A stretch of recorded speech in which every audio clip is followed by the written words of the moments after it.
On stage, we have Sur scène, on a Christine Spindler. La présentation va être MicroPython, Python pour les microcontrôleurs. Et l'annonce derrière, c'est comment est-ce que les langages de haut niveau rendent votre programmation de microcontrôleur facile. Ta scène, ta présentation, tes applaudissements. Yes, hello everybody. Bonjour tout le monde, merci pour l'introduction. Je suis vraiment surprise du nombre de personnes qu'il y a là et j'espère que vous allez apprécier cette présentation. Donc, mon nom est Christine, je fais partie du projet MicroPython. Donc, je suis responsable de la logistique de production du hardware, mais je fais aussi des talks comme celui-là. Et donc, je suis très heureuse d'être là. Donc, je vais vous montrer d'abord un petit aperçu de ce que je vais vous présenter aujourd'hui. Donc, qu'est-ce que c'est MicroPython? Donc, les bénéfices qu'ont un langage de script pour ça. Quelques exemples de projets qui utilisent MicroPython et comment est-ce que vous pouvez commencer à utiliser MicroPython pour vos projets. Comment est-ce que MicroPython rend les choses plus faciles et comment est-ce que c'est spécifique du fait de l'interaction entre le hardware et le software. Et puis, comme ça a été dit, il y aura des questions et des réponses à la fin. Donc, certains d'entre vous se demandent sûrement qu'est-ce que c'est MicroPython. C'est un tout petit serpent. Est-ce que ça a à voir avec les Monty Python ou le spectre 3E a vu que c'était le langage le plus utilisé en 2018. Et Python est tout en haut et a une couverture de 100%. C'est sur le web, c'est sur votre ordinateur et c'est utilisé sur les microcontrôleurs. Et ce que je trouve intéressant, c'est que l'assembleur était dans le top 10 cette année. Probablement à cause de l'Internet of Things. Il y a plus de programmes en assembleur. Donc MicroPython, c'est une réimplémentation de Python complète. Et donc, elle se veut simple et efficace sur les microcontrôleurs. Donc, vous ne pourriez pas lancer le Python que vous avez sur un ordinateur. Donc, ça a été réécrit pour tenir sur le microcontrôleur. Il a donc une machine virtuelle, un garbage collector pour rendre les choses efficaces. Vous pouvez utiliser un assembleur. Et donc, si vous voulez utiliser Python, mais que vous avez quand même besoin de le rendre plus efficace pour certaines parties, vous pouvez rajouter de l'assembleur à l'intérieur. La compilation se passe sur la puce. Donc c'est compilé sur le hardware.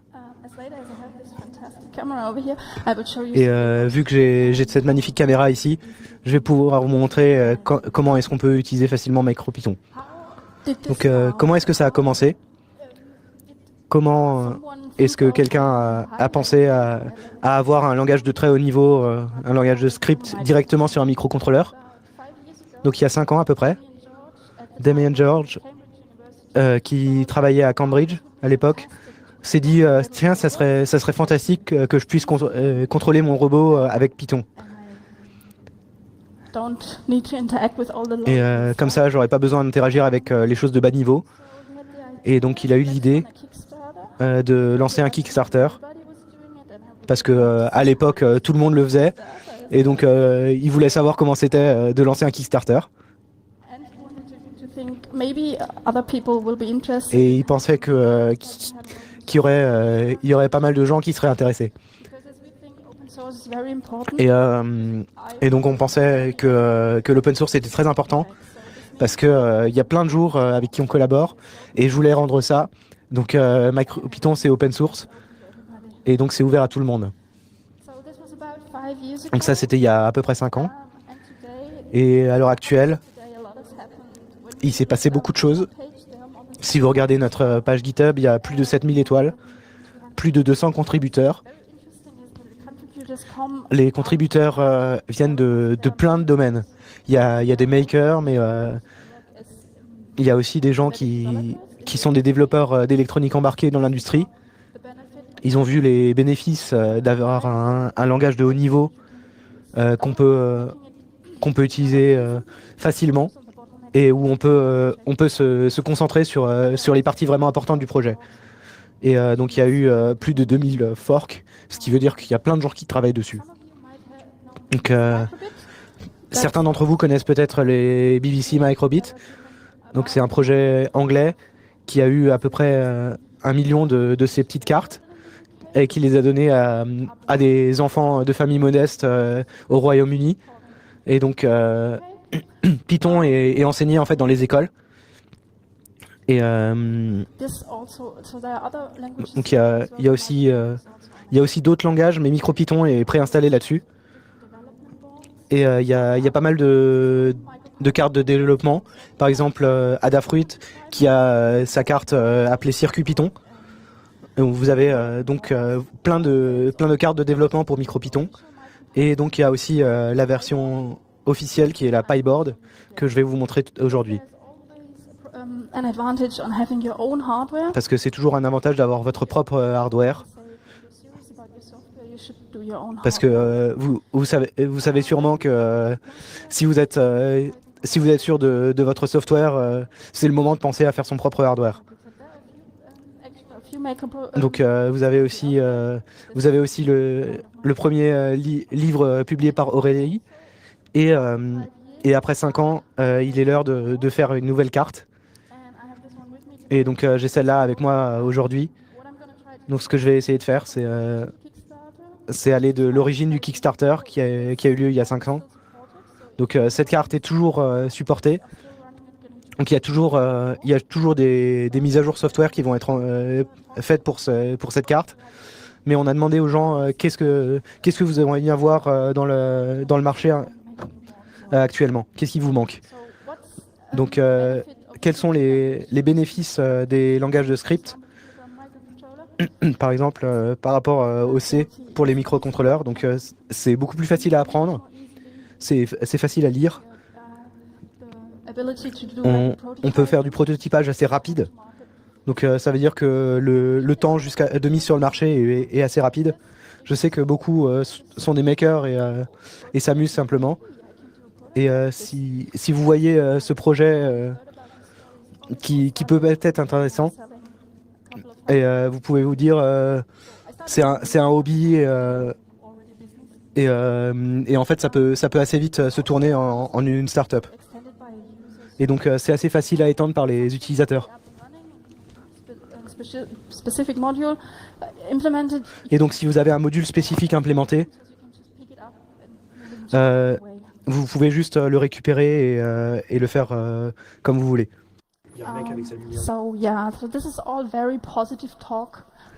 Donc c'est un talk assez positif. Et quand je discute avec des programmeurs d'électronique embarquée, ils se disent mais pourquoi je devrais faire ça? Python c'est super lent. Si je l'utilisais sur un microcontrôleur, enfin ça serait trop compliqué. Je vais perdre tout ce que j'ai fait. Et donc c'est vraiment bien en fait. Ils se sont rendus compte que ça leur a ouvert l'esprit parce que en fait ça marche vraiment bien. Donc ils sont en train de dire que parce que c'est interprété, c'est lent. Donc ça peut pas être efficace, pas du tout. Mais moi je dis que MicroPython c'est rapide, surtout si vous regardez sur le temps qu'on a passé à le développer.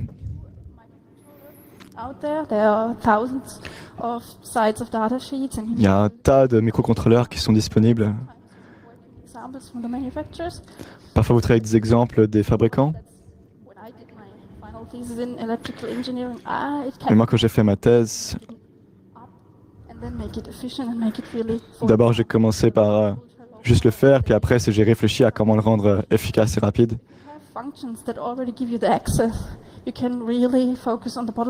Donc vous pouvez, avec MicroPython, vous pouvez vraiment vous concentrer sur les parties compliquées et difficiles de votre projet qui sont lentes.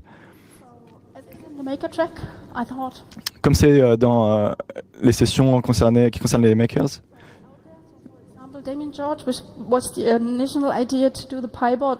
je pensais vous montrer quelques projets. Par exemple, il voulait faire un quadricoptère.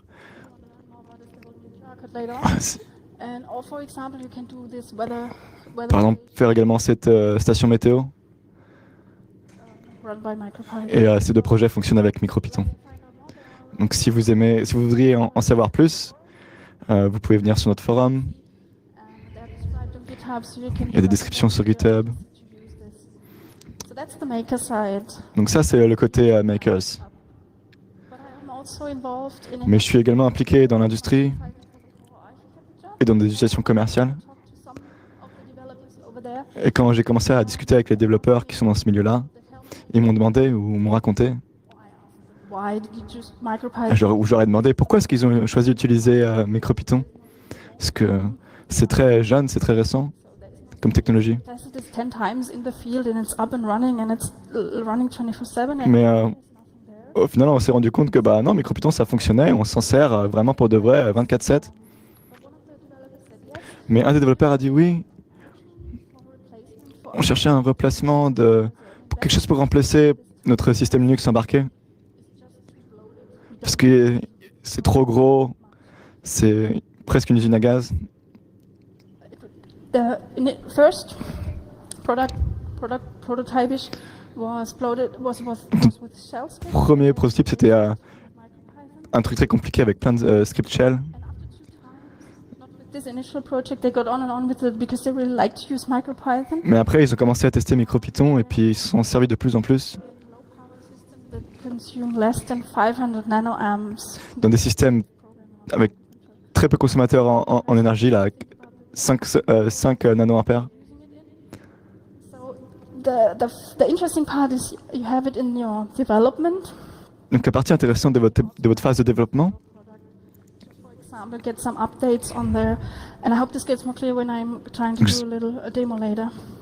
So, je vais continuer. and what they said is, yes, of course, you cannot use MicroPython for everything because Bien sûr, vous ne pouvez pas utiliser MicroPython pour utiliser. Parfois, vous avez besoin de faire de l'assembleur.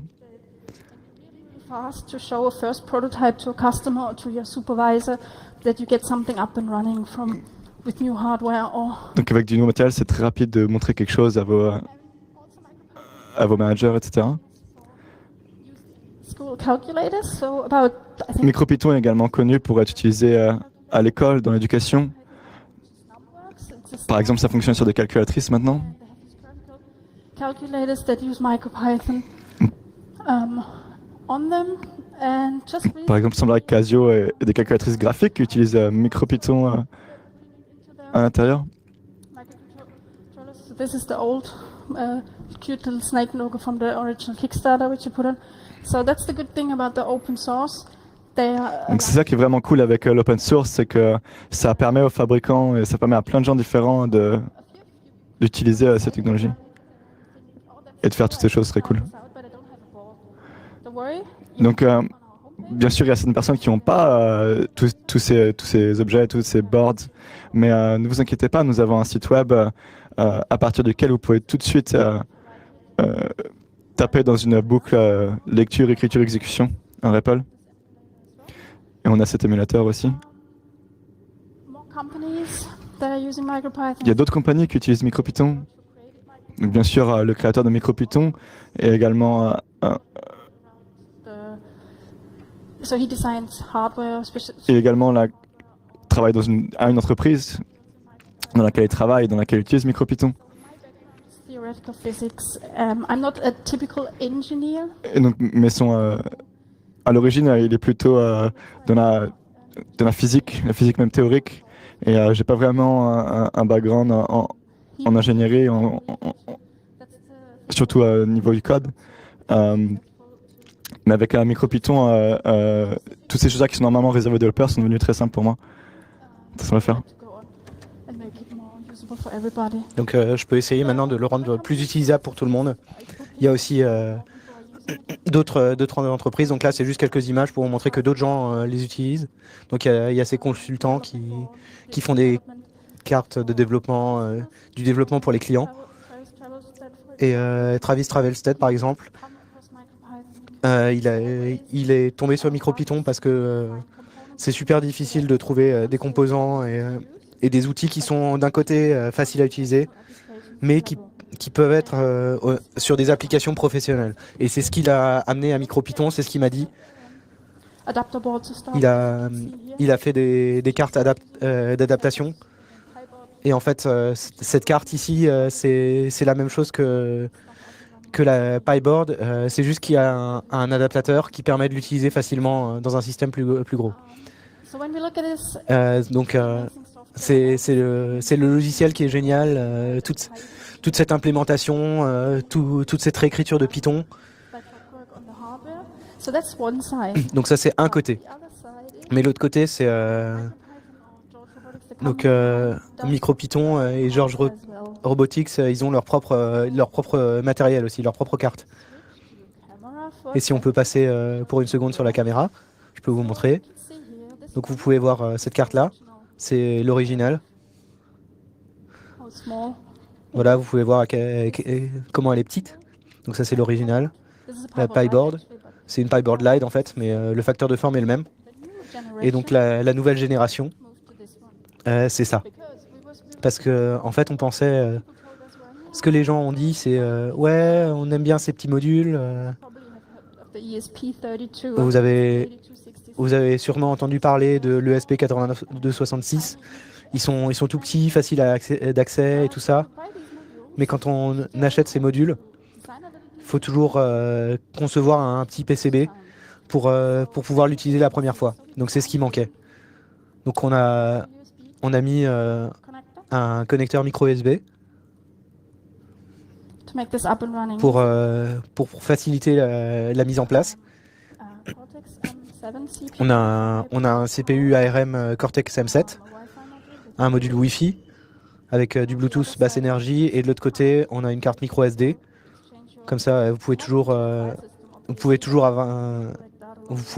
stocker des données. Vous avez un système de fichiers interne évidemment, mais si vous avez besoin de stocker des données, c'est plus simple.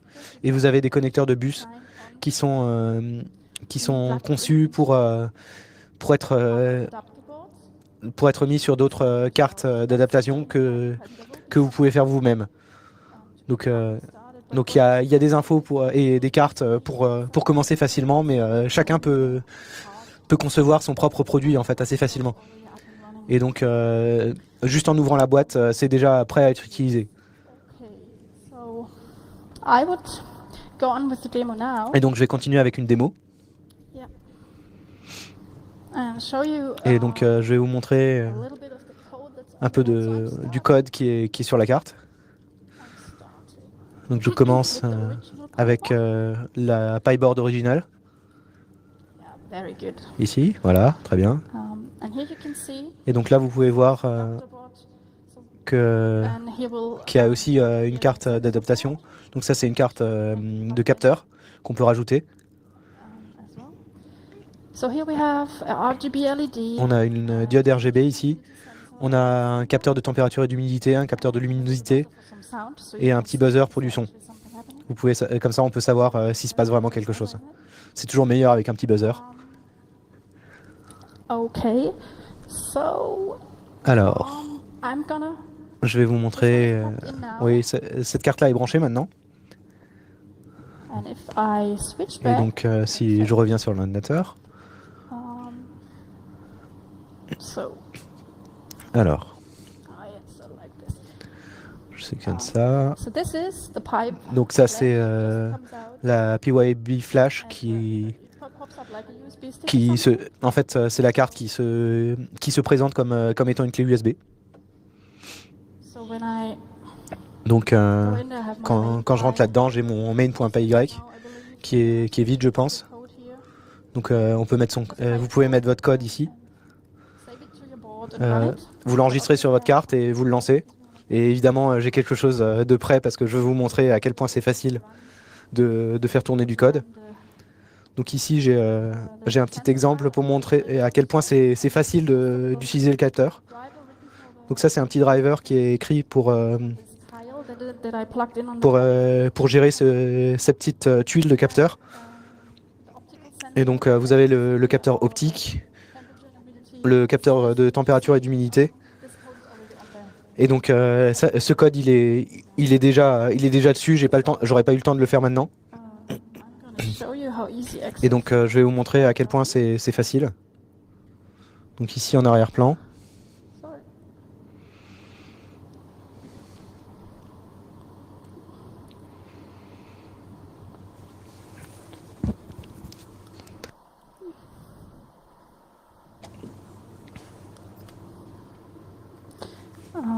As you can see, MicroPython, PyBotLite help. Donc MicroPython a cet interpréteur, on est déjà sur la carte.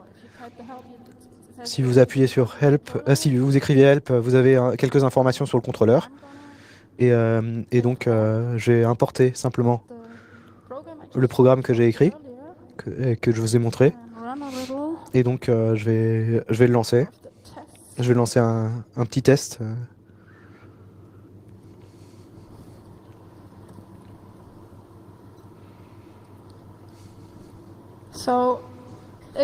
Donc comme vous pouvez le voir, donc il fait 25,3,4 degrés, c'est peut-être un peu bas. Mais je vais aussi vous montrer si on peut, voilà.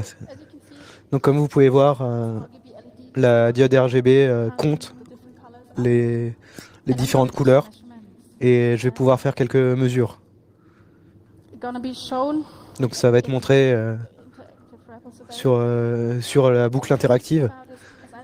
Et le truc intéressant, c'est que la première fois que j'ai vu ça, je me suis dit ah c'est génial, j'ai rien à installer, j'ai juste besoin de code Python et il fallait juste que je sache comment interagir avec mes capteurs et tout ça. Mais j'ai rien à installer, j'ai pas besoin d'installer un IDE, je peux utiliser le mien si je veux.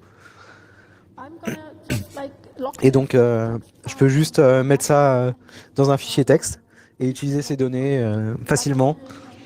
Juste brancher le composant et utiliser ces données pour faire des graphiques. Donc ça c'est toujours la PyBoard originale. Et donc on peut avoir la même chose, les mêmes capteurs peuvent être utilisés en fait sur la nouvelle. Donc le même code tourne aussi sur cette carte.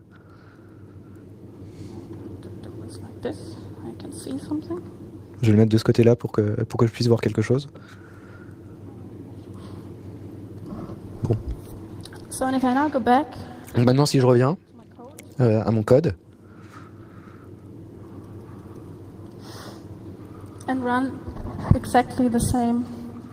Donc si je fais exactement la même chose. Si je lance exactement le même programme qui est aussi sur la nouvelle carte.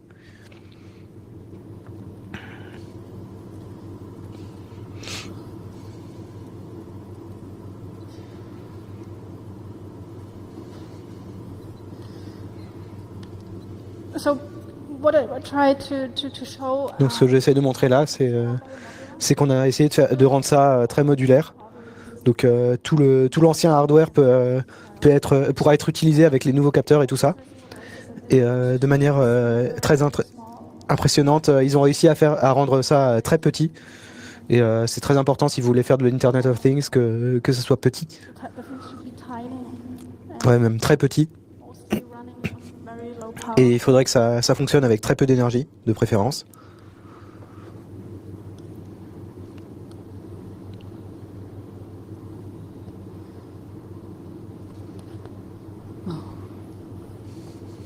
Sorry. That's the wrong button. The right button. And as you can see, there's a microcontroller on it. Comme vous pouvez voir, donc ça c'est le microcontrôleur et le Wi-Fi qui sont séparés. Pourquoi c'est fait? C'est pas pour rendre la carte plus chère, mais pour avoir les capacités de temps réel sur le microcontrôleur pour que vous puissiez vraiment vous concentrer sur les tâches Et en fait, la plupart du temps, vous aurez juste besoin du Wi-Fi pour envoyer les données et vous n'aurez pas besoin de l'allumer sans arrêt. Vous pourrez juste le réveiller quand vous en avez besoin. Donc juste une comparaison sur l'ancienne, entre l'ancienne et la nouvelle PyBoard. Donc c'est devenu plus rapide parce que les microcontrôleurs ont évolué.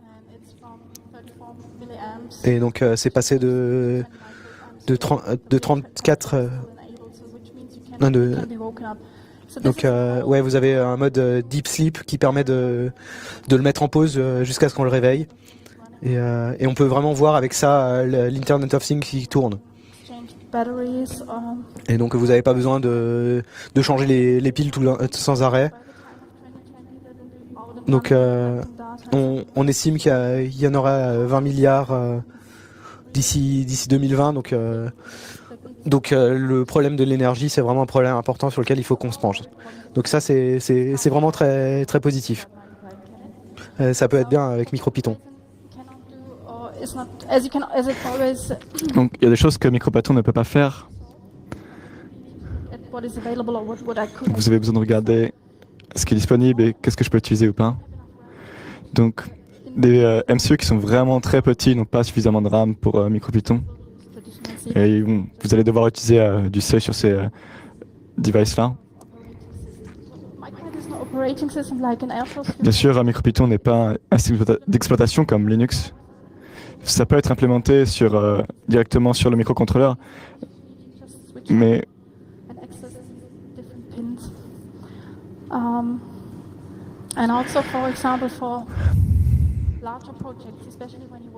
pour des projets plus gros, vous voulez peut-être avoir un système Linux embeddé où vous pouvez contrôler tout, vous pouvez tout contrôler. Mais vous pouvez bien sûr utiliser MicroPython directement sur Linux.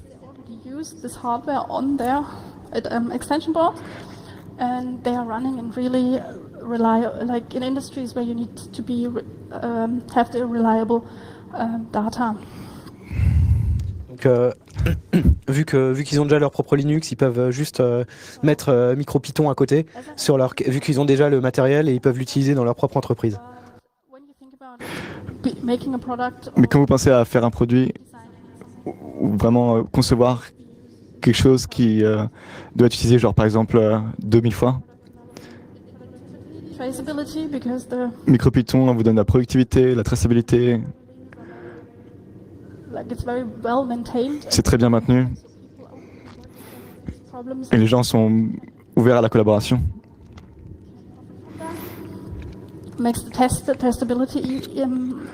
Qu'on est capable de vraiment rassembler nos efforts.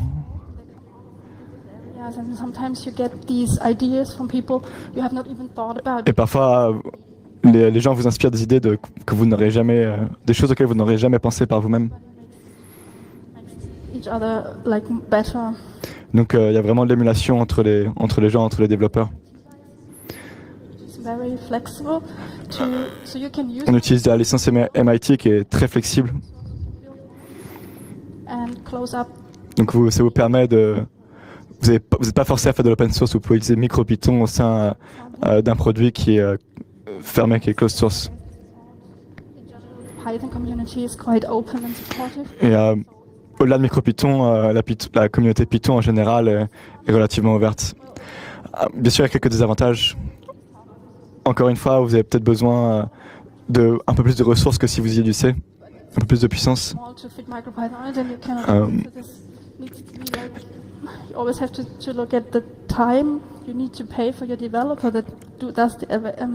Aussi, parfois, certains développeurs dans le domaine de l'embarqué n'ont pas forcément des connaissances très poussées en langage de script. Et du coup, n'ont pas l'habitude de Python et sont vraiment trop habitués à faire du C et de l'assembleur. For designing and programming with microcontrollers. Yes, I hope. Donc j'espère que vous avez beaucoup aimé cette conférence et je serai très heureuse de recevoir des questions.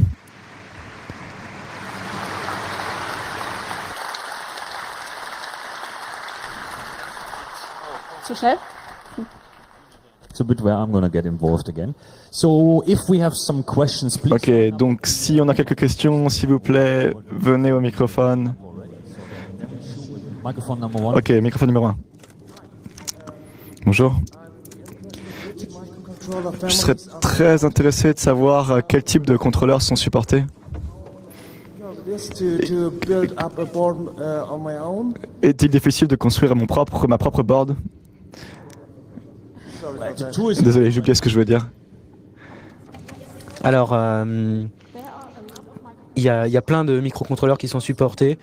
Ceux qui sont supportés officiellement, c'est le STM, c'est la génération STM de M4 à M7. Il y en aura d'autres. Et si vous regardez la communauté sur GitHub, il y a des portages sur ESP32 ou ESP2866. Then we're going to jump over to microphone number 2. Microphone numéro 2. Will C code look like? Comment est-ce que l'interaction avec du C, à quoi ça ressemble? C code. Par exemple, intégrer du code C avec MicroPython. Donc vous pouvez implémenter vos propres modules C et vous pouvez les appeler avec MicroPython. Donc, par exemple, vous utilisez un module spécifique qui est votre cœur de métier ou vous voulez avoir du code rapide. Vous pouvez appeler les fonctions C depuis le code C. Est-ce que ça répond à votre question? Ok, maintenant on a une question de l'internet. Est-ce que vous pouvez nous dire, est-ce que vous pouvez parler plus de la nouvelle board PyBoard? Alors c'est presque là. Donc ils se préparent et ils font les tests finaux.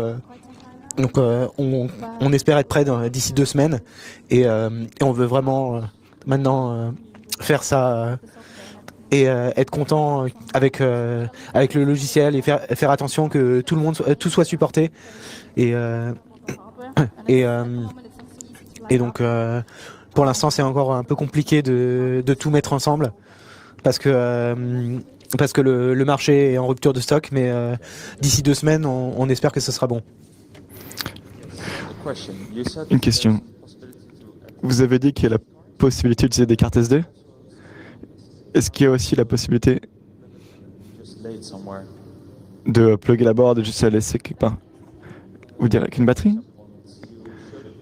Donc vous avez montré qu'on utilise un câble micro USB, mais est-ce que c'est la seule solution ou est-ce qu'on peut faire quelque chose de complètement mobile? Donc le câble USB c'est juste parce que c'est facile d'alimenter depuis l'ordinateur et de programmer facilement. Mais évidemment, quand vous finalisez votre projet, vous voudrez pouvoir l'alimenter de manière autonome. Donc vous avez juste à mettre un connecteur et le mettre. Et donc on aimerait bien, par exemple, pouvoir mettre de l'énergie solaire et donc ça permettrait d'augmenter la durée de vie. Et ça, c'est vraiment l'idée de l'Internet of Things. Quelle est la différence principale en termes de features, fonctionnalités entre MicroPython et le Python standard, CPython? Est-ce qu'il y a des threads, etc.? Alors, le module de thread est supporté. Ça c'est facile. Si vous allez sur la page de téléchargement de MicroPython, vous avez le portage minimal et d'autres portages qui implémentent un peu plus de fonctionnalités. Ça dépend vraiment de ce que vous voulez utiliser. Donc les threads c'est supporté directement. Si vous flashez directement votre module, votre MicroPython, c'est supporté dès le début. Mais on supporte pas forcément toutes les bibliothèques parce que c'est pas forcément utile. Mais par exemple NumPy, ça serait bien, mais c'est un peu compliqué à mettre en place et je suis pas sûr que ce serait très utile. On a encore une question qui vient d'IRC. Est-ce que vous pouvez nous en dire plus sur la rapidité d'exécution et comparer ça à du code natif ou du code C par exemple? Execution speed? Yes. Well, it depends. Ça dépend. Ça dépend du code. No, seriously. Plus sérieusement, How is it? Is it 100 times? donc c'est souvent 100 fois plus rapide que Python. So you really Mais have to pick out the place. faut vraiment choisir les endroits où vous avez besoin d'utiliser du C. MicroPython c'est souvent assez rapide pour tout ce que vous voudriez faire. Peut-être juste pas les choses qui sont vraiment critiques. Donc il y a plein de choses que vous pouvez faire. Je peux pas dire c'est par exemple 4 fois plus lent, mais How much storage space does the runtime need? And Ok, de combien d'espace disque le runtime, l'interpréteur a besoin? je pense que c'est à peu près 128 kilooctets au minimum. Et quelle était la deuxième question? AVR architecture. Est-ce que ça supporte l'architecture AVR? ADR. Sorry, Arduino? L'architecture qui est utilisée par Arduino. AVR. Sorry. Sorry. Ah, AVR en fait. Désolé. Well, Alors, on a prévu plein de choses, donc c'est certainement sur la liste. Okay, then we're gonna jump over to microphone 2, please. Ok, microphone numéro 2. Ok, j'ai une remarque. Ok, il y a une autre conférence qui parle d'assembleur et de MicroPython dans le hall 2. Assembly, and then we have two Vous pouvez trouver l'assemblée Python sur ces 3 naves.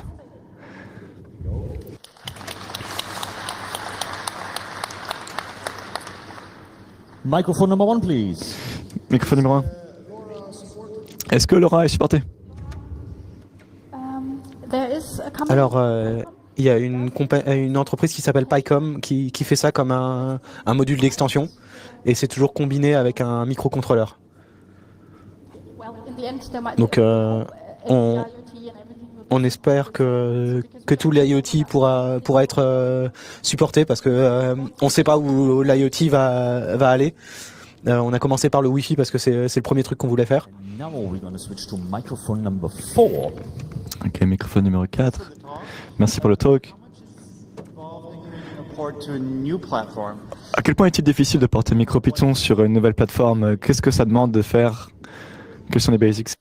Donc si vous allez sur le forum, il y a des conseils pour commencer, mais il n'y a pas encore de recette officielle pour faire ça. because Parce que en fait, ce qui se passe, c'est que si vous allez sur une nouvelle architecture, il faut vraiment écrire tout le code C pour tout faire tourner. Et Damien George a fait ça avec les STM, avec le MF4, et maintenant il fait le F7. Et il a rendu ça assez rapide et assez efficace sur cette architecture. Mais c'est vraiment intéressant, on me le demande souvent. Comment est-ce qu'on commence à utiliser un nouveau microcontrôleur, et il faut que ça soit facile à faire. Microphone numéro 2. So, in addition to Donc, continuing to develop en new plus de continuer le développement de nouvelles versions du board, de la PyBoard, est-ce que d'autres entreprises vont également développer de nouveaux capteurs, comme par exemple Adafruit pourrait faire ça, et développer de nouveaux des trucs qu'on pourrait mettre sur la board? Alors les capteurs eux-mêmes, on va les acheter. temperature sensor. Par exemple, là, le capteur de température, c'est un Texas Instruments. Donc on l'a choisi, on a fait la carte pour l'adapter.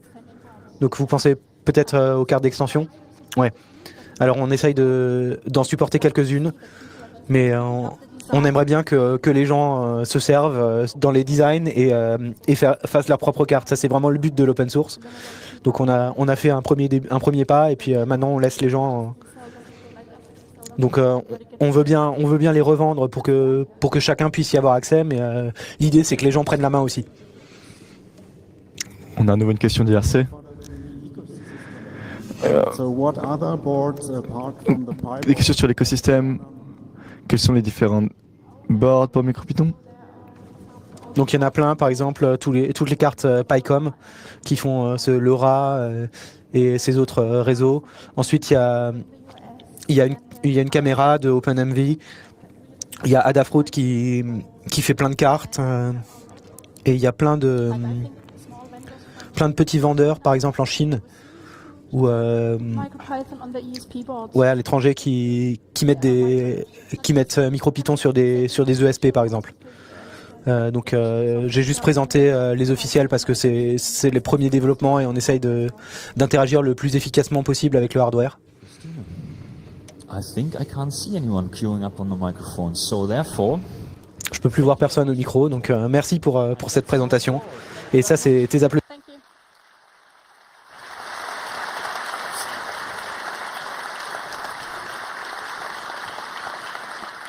you. Voilà, c'était